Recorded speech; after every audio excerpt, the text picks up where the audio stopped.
Chapter 4. Lynn is found. Thursday, June 11th, 1:30 p.m.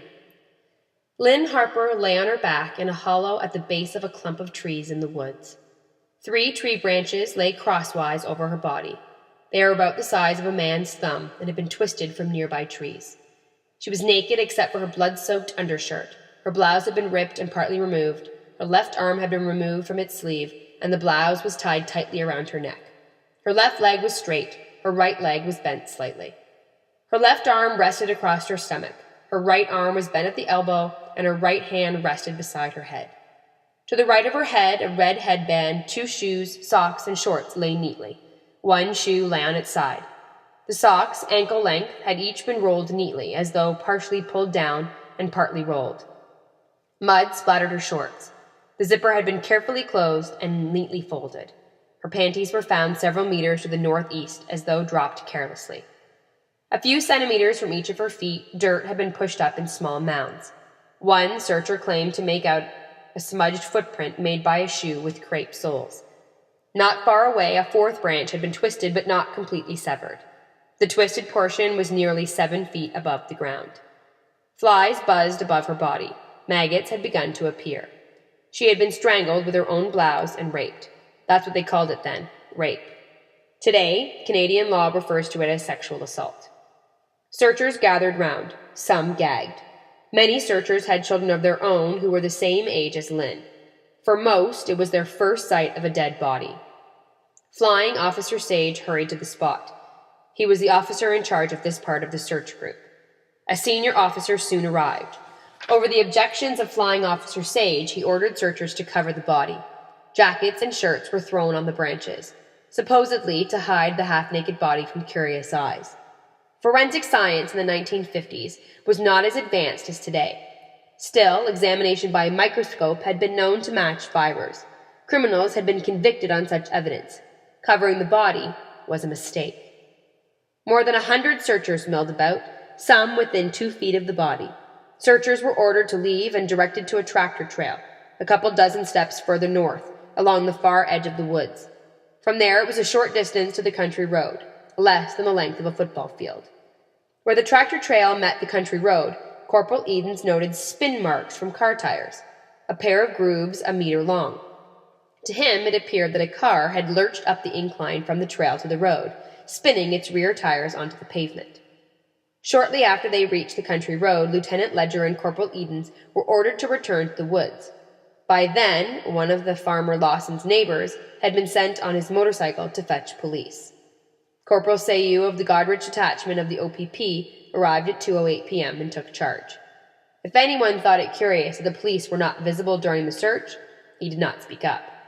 The search for Lynn Harper had become a murder investigation. Chapter 5. The Pathologist at Work. Thursday, June 11th, 4:45 p.m. The first role of the police at the scene was to gather evidence. This task fell to Corporal John Erskine, the District Identification Officer for the OPP.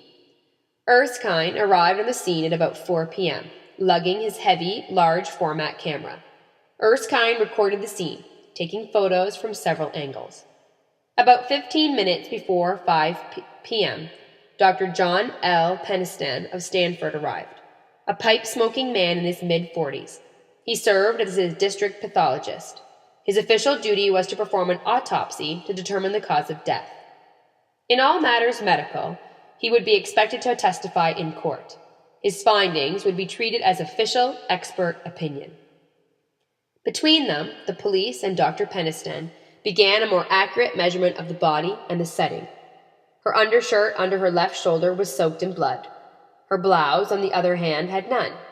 The body bore other marks of violence. Dr. Peniston ordered the body to be lifted so blood samples could be taken from the ground. Following a preliminary examination at the scene, the body was removed for autopsy at a funeral home in Clinton.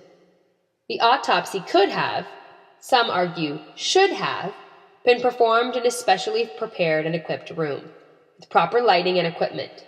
The autopsy might have provided more facts. But transporting a body costs money. The budget did not cover that cost.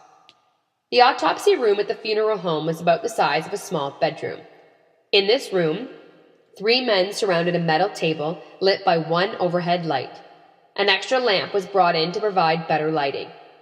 Dr. Peniston sealed the stomach contents in a jar to examine later. A cursory glance revealed vegetables, perhaps some meat, all in the beginning stages of digestion. At the time, Dr. Peniston noted that based on the stomach contents, Lynn had probably died about 1 or 2 hours after the meal had been eaten. Lynn had a long scratch on her left leg, reaching from a few inches above the kneecap down the front of the lower leg to the top of the foot. Dried blood indicated the wound had bled. Dr. Peniston thought it had occurred just before death. The knot in the blouse under Lynn's jaw was too tight to untie. To remove it, Dr. Peniston cut through it with scissors. He handed the 2 pieces of the blouse to Sergeant Erskine to be used as a future court evidence exhibit. Later, it was discovered that a large portion of the blouse, a piece about 25 centimeters by 20 centimeters, was missing.